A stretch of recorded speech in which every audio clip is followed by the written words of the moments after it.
آج دوران مطالعہ ایک وظیفہ پہ نظر پڑی تو دل نے چاہا کہ سامعین کی نظر بھی کر دو، اور وہ کون ایمان والا ہے جس کے دل کی یہ تمنا اور تڑپ نہ ہو کہ وہ حرمین شریفین کی زیارت کو اپنا سعادت سمجھے۔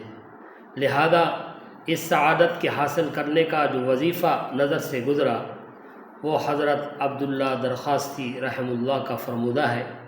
آپ کے نواسے سیف الرحمن درخواستی مدظلہ العالی فرماتے ہیں کہ میں نے اپنے نانا سے 19 سال کی عمر میں یہ وظیفہ سنا تھا، اور اس وقت سے یہ میرے عمل میں ہے، اور میں نے اس وظیفہ کی برکت سے آج تک تقریباً ہر سال حج اور عمرے کی سعادتیں حاصل کی ہیں۔ تو انتہائی مجرب وظیفہ ہے، اور وہ وظیفہ کیا ہے؟ انتہائی آسان، زبان پہ بھی اور وقت بھی نہ لگے۔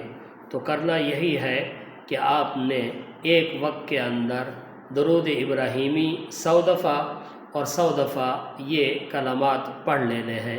اللہ اللہ ربی لا اشرک بہ شیئا، انشاءاللہ ثم انشاءاللہ اللہ تعالی حرمین شریفین کی سعادت سے ضرور نوازیں گے۔